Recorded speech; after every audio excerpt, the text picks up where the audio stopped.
Ambedkar welfare society Jhalana Jaipur के अंतर्गत एक दिवसीय समण संघ की संगीति का आयोजन किया गया।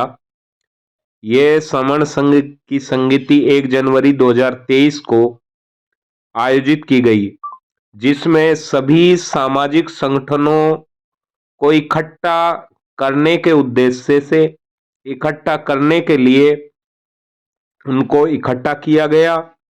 और एक यदि समाज को बचाना है, हमारे हक अधिकार बचाने हैं, जो हक और अधिकार हमारे चले गए हैं उनको वापस लाना है, तो हमें इकट्ठा होना ही होगा। इस आह्वान के साथ सुधीराज सिंह जी को सुनते हैं।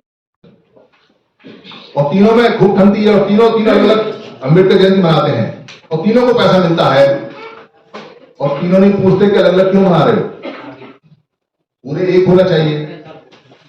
ये वो छोटी छोटी बातें हैं जो हमारा बेड़ा गर्क कर रहे हैं और जो हमारे सारे अधिकार जा रहे हैं। क्योंकि अधिकार हमारे इसलिए जा रहे हैं कि राजस्थान के अंदर जब एक बच्चा घड़ा छूने पे मारा जाता है तो उसका एक टुकड़ा जिसका नाम जाति है, उस जाति के लोग वहां जाकर प्रदर्शन करते हैं। और भी लोग करते होंगे, शेड्यूल कास्ट के नाम पे आते होंगे, और भी करते होंगे जो ओबीसी के नाम पे आते हैं। फिर वो वहां आते हैं, सारे दिल्ली से भी आते हैं, बाहर से भी आते हैं, खूब रेला वेला मचता है और वहां खूब फोटो खींचते हैं, खूब कार्रवाई होती है, पर प्रताड़ना नहीं खत्म हुई। एक वीडियो बनाया था मैंने कि ये आखिरी हत्या नहीं है, जो मूंछों पे हत्या हुई वो आखिरी हत्या नहीं थी, खूब दम मचा उसमें।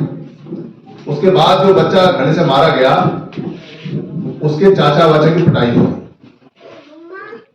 और फिर आगे हत्या का सिलसिला और चलेगा। तो ये हत्या क्यों होती है, क्या कारण है?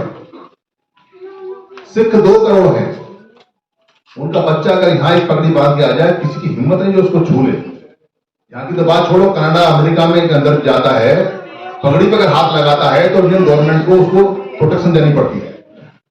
सिर्फ 2 करोड़ जाट जो वहां थे हरियाणा के अंदर, उनको बोलते थे जात गुजात, यानी कि अच्छी जात नहीं, अच्छी पैदावार नहीं मानते थे उनको। उनके जो एक बताने वाले थे सर छोटू राम LLB उस समय, उन्होंने कहा जाटो इकट्ठे हो जाओ, नहीं खत्म हो जाओगे।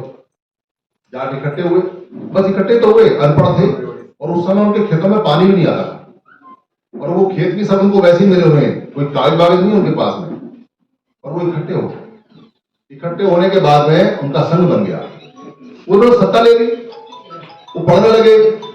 आज उनकी स्थिति यह है कि सत्ता किसी की हो, आज जाटों की सत्ता नहीं है वहां, पर चलती जाटों की है, किसी की नहीं चलती। इस देश में मुसलमानों को कोई कुछ भी कहता रहे, पर उनको छू नहीं सकता कोई। उनका संघ है, उनकी जो कंट्री है बोल पड़ते हैं, वो सब आ जाते हैं निकल के, पर हमारे बच्चे तो रोज रोज पढ़ते हैं। और राजस्थान के जितने लोग हैं वो खूब धरना प्रदर्शन करते हैं, यहां भी इकट्ठे होते हैं, पर बात नहीं बनती। पर वो सोचते नहीं, एक हत्या के बाद दूसरी हत्या के बाद तीसरी के बाद चौथी बात लगातार क्यों हो रही है, क्या कारण है, क्या नहीं है। तो जंगल का सिद्धांत समझो आप, जंगल के अंदर हिरणों का झुंड है, भैंसों का झुंड है, गायों का झुंड है, और उसमें से एक हिरण निकल के अलग चला जाए तो शेरों का झुंड उसको दबोच लेता है, खा लेता है, क्योंकि झुंड से अलग हो गया। भैंस अगर अकेली निकल जाए तो उसको दबोच लेता है, खा लेता है। और जो शेरों का झुंड है उसमें से अगर एक शेर अलग निकल जाए तो कुत्तों का झुंड उसको फाड़ देता है, और कुत्तों के झुंड में से अगर एक कुत्ता अलग निकल जाए तो अभी घटना थी कि बंदरों ने फाड़ दिया उसको। इसका मतलब यह है कि ताकत आपके अंदर कम है ज्यादा है ये मायने नहीं रखती, मायने ये बात रखती है कि आप झुंड में हैं या नहीं, आप एक साथ हैं या नहीं। और एक साथ रहने के लिए आपको 24 घंटे हाथ से हाथ बांध के रस्सी से बांध के नहीं रहना है। जो सिख लोग हैं वो 24 घंटे एक साथ बंद के नहीं रहते, जो मुस्लिम लोग हैं वो एक साथ बंद के नहीं रहते, जो ईसाई लोग हैं वो एक साथ बंद के नहीं रहते। इतने से ईसाई हैं पूरी दुनिया में चलती हैं, वो बंद के नहीं रहते थे। जो जाट है हर समय बंधे हुए नहीं रहते, पर उनका एक सिस्टम बना हुआ है, वो सिस्टम उनके संघ का सिस्टम है। और उनका क्या है, संघ का सिस्टम हमारा सिस्टम है। सबसे पहले हमारे समय उन्होंने संघ बनाया।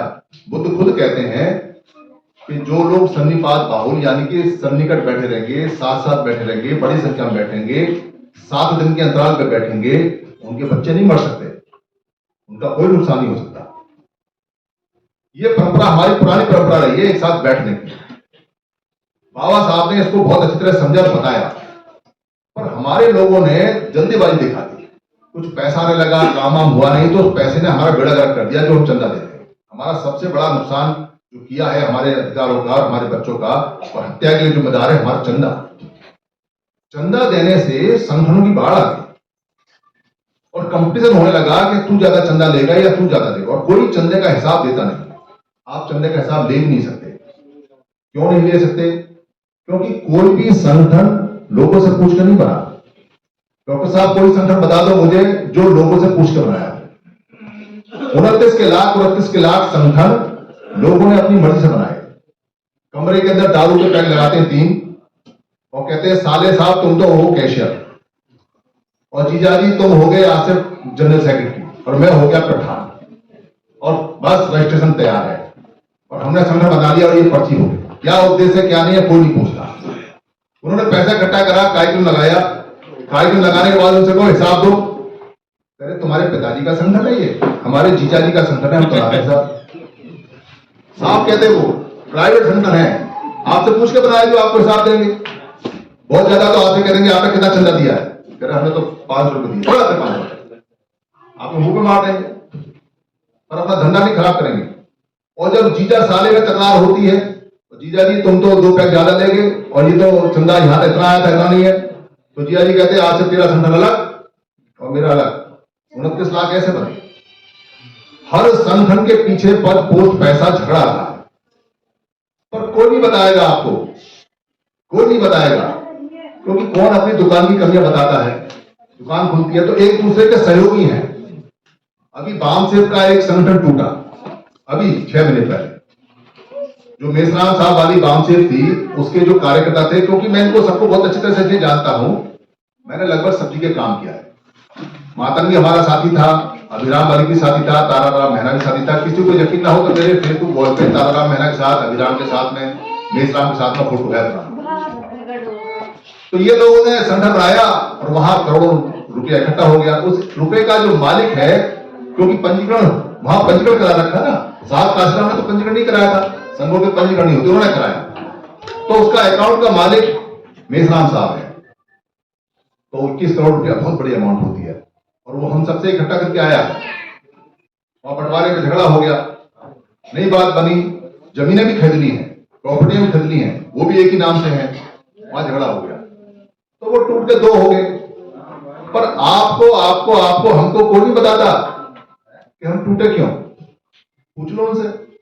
अभी 25 दिसंबर को दिल्ली के अंदर इनको बुलाया सबको, संगठनों को आओ, एक प्रतिनिधि नहीं आया, एक आदमी आया, कोई नहीं आया। क्यों आएगा? क्योंकि जैसे कोई आएगा उसको कहेंगे आओ इस पे बैठो। ये संघ आसन बोलते हैं इसको, संघ का आसन, संघ की कुर्सी। इसका कोई मालिक नहीं होता, संघ मालिक होता है। आओ संघ आसन पे बैठो। अब बताओ टूटे क्यों थे? हरिराम साहब क्या बताएंगे क्यों टूटे? कोई बताएगा? आज तक किसने बताया क्यों टूटे? किसी को बताया हो तो बता दो कि वो क्यों टूटे, आज तक कोई कारण बता दो। और जब 2 लोग आपस में टूटते हैं तो बाबूजी एक तो खराब होगा उसमें से। ऐसा तो नहीं हो सकता कि दोनों अच्छे हैं। अगर दोनों अच्छे हैं तो टूटे क्यों? तो या तो दोनों खराब होंगे और या कम से कम एक खराब होगा। पर ना खराब वाला बताता है और ना अच्छा वाला बताता है। आपने तो संगठन में काम किया, संगलाल बाबूजी, किसने बताया आपको क्यों टूटे? नहीं सर, कोई नहीं बताता। क्यों नहीं बताते? क्योंकि अगर उन्होंने बता दिया तो फिर आप चंदा नहीं दोगे। आपको अगर तुम तो बदमाश आदमी हो, तुम्हारा पैसे का झगड़ा हुआ, तुम्हारा पद का झगड़ा हुआ, तुम्हारा पोस्ट का हुआ, तुम्हारा जमीन का हुआ, तुम्हारा जायदाद का हुआ, तुम्हारा राजनीतिक लेन देन का हुआ, चलो भागो यहां से। तो आप और हम आसामी हैं, उनकी आमदनी है, इसलिए ग्राहकों को, गुलामों को, जिनसे पैसा आना होता है उनको कोई नहीं बताता। और हमारा कोई दबाव भी नहीं है उनको। हमारा दबाव इसलिए नहीं है क्योंकि हमसे पूछ के बने नहीं।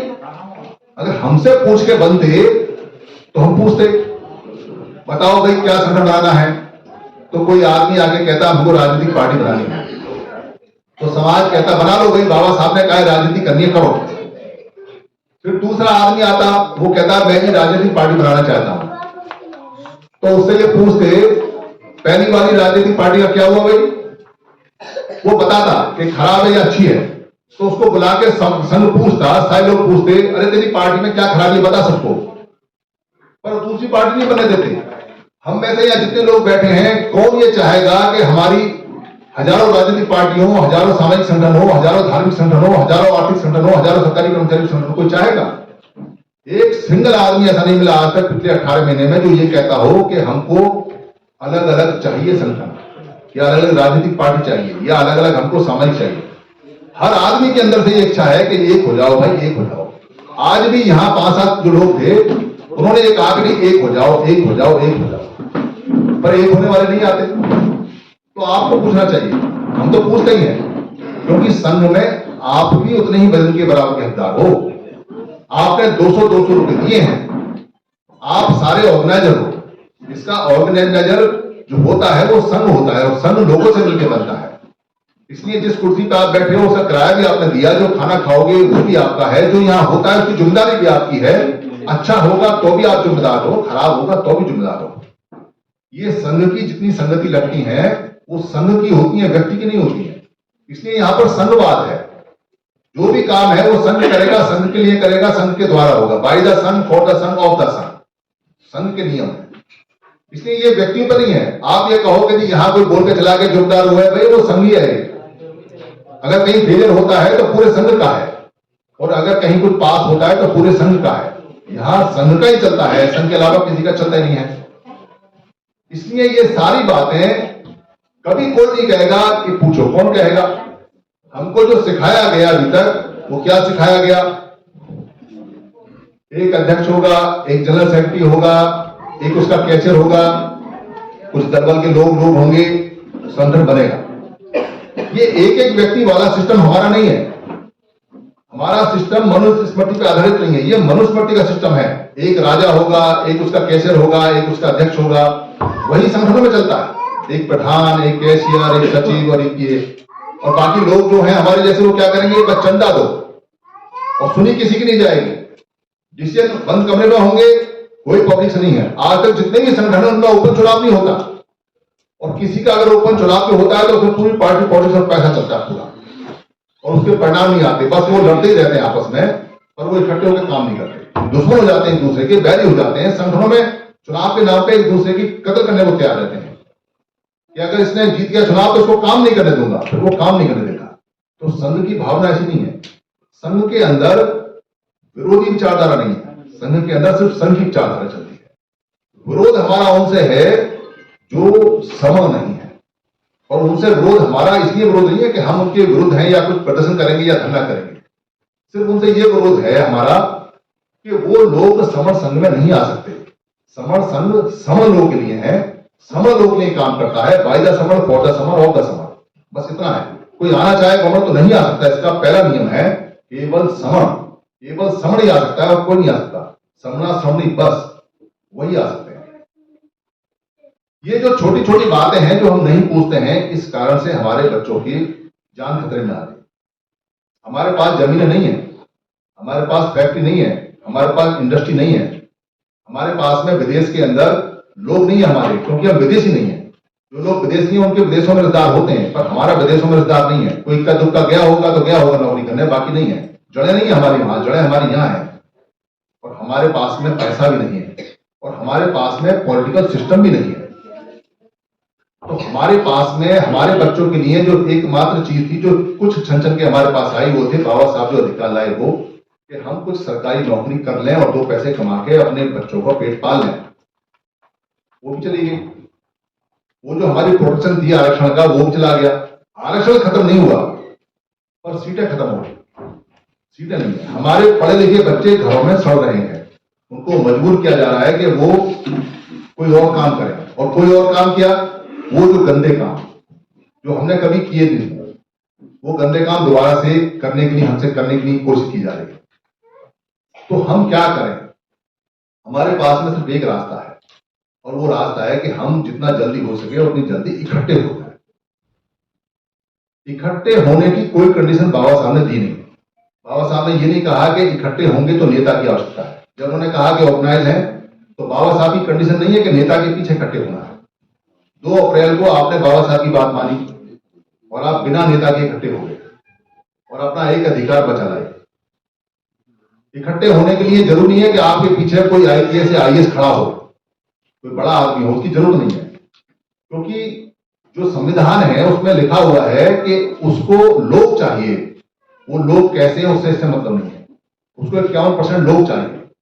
वो पढ़े लिखे हैं या नहीं, वो अफसर हैं या नहीं, वो नेता हैं या नहीं, वो दबंग है या नहीं, इससे कोई फर्क नहीं पड़ता। फर्क इससे पड़ता है कि आप इकट्ठे हैं या नहीं है। इसलिए इकट्ठे होने में हर आदमी की कीमत और हर आदमी की वैल्यू बराबर है। कोई बहुत पढ़ा लिखा है, जानकार है, तो वो ज्यादा काम कर सकता है संघ के लिए, ये अच्छी बात है। और अहमियत जो होती है उसकी, वो एक की होती है, बराबर होती है। ये संविधान में बाबा साहब ने स्पष्ट दिया हुआ है कि कोई व्यक्ति किसी को इसलिए नहीं दबा सकता कि वो पढ़ा है, लिखा है, पैसे वाला है, शरीर में तगड़ा है, या अंग्रेजी बोलता है, गोरे रंग का है, या उसका घर ऊंचा है, या उसके पास जमीन है, या मकान ऊंचा है, या वो मूंछे ऊपर रखता है या मूंछे नहीं रखता है, या नीचे, इसका कोई लेना देना संविधान के अंदर नहीं है। संविधान में एक व्यक्ति का मतलब एक व्यक्ति बराबर है। और संविधान ये कहता है जितनी संख्या तुम्हारी भारी, ले जाओ उतनी अपनी हिस्सेदारी। अब ये जो संख्या भारी है, इसका झगड़ा है। हमारा जो परेशानी है वो ये है कि 29 लाख संगठन इस बात को समझने को तैयार नहीं है, वो जानते हैं। और जब तक हम इकट्ठे नहीं होंगे तब तक हम जीतेंगे नहीं, अधिकार हमारा वापस आएगा नहीं। तो उन संगठनों को सबको बुलाया गया दिल्ली में, आंध्र भवन में 4 साल पहले, और ऐसे राउंड टेबल कॉन्फ्रेंस में उनसे कहा गया कि बताओ भाई, हम प्रजा हैं और तुम हमारे नेता हो, नेता तुम ही रहोगे, पर इकट्ठे हो जाओ। वो सारे के सारे इकट्ठे होने को तैयार थे, पर ये कह रहे थे नेता कौन है। नेता की बड़ी दिक्कत है। हमने कहा कोई नेता बन जाओ, हम तो सबको स्वीकार करते हैं। कह रहे कि आप बताओ कि नेता कौन रहेगा। अब हम कैसे बताएं, हम तो प्रजा हैं, हम तो साधारण लोग हैं। क्योंकि जिसको भी आप नेता बोलोगे बाकी सब भाग जाएंगे, ये समस्या है। तो हमने कहा अपना नेता नहीं चुन सकते, तुम तो हमारे लिए क्या करोगे। उस दिन हमें ये बात समझ में आ गई, भाई ये नेता इकट्ठे नहीं होंगे चाहे आप कितनी ताकत लगा लेना, पर ये आएंगे, ये जब आएंगे जब आप इकट्ठे हो जाओगे। बस उस दिन के बाद से ये समझ में आ गया कि बुद्ध ने क्यों कहा था संघं शरणं गच्छामि, और बाबा साहब ने क्यों कहा था समता समाज संघ और संघ में आना, और बाबा साहब ने क्यों कहा था कि लीडर के पीछे मत जाना, व्यक्ति के पीछे मत जाना, व्यक्तिवाद में मत जाना। ये महापुरुषों की बात समझ में आ गई, और ज्यादा समझ में जब आई जब 2 अप्रैल 18 को बिना नेता के हम कामयाब हो गए। ये मंत्र हमारे पास है। इसलिए संघ के ये 10 नियम हैं। आप यहाँ खूब चर्चा करना। अभी चूरमा दाल बाटी तैयार हो गई आपकी? अभी उसमें समय लगेगा, तो पहले कर लें। चर्चा अच्छा, चर्चा पहले कर लेंगे। लगता है मैं तो पहली बार पता चला कि वो कच्ची आंख में सिकती है, तो मैंने पूछा भाई कितनी देर लगानी है, कह रहा खींच लेना जितना खींचना है। तो मैं भाई चूरमा बाटी बना रहे हो क्या बना रहे हो?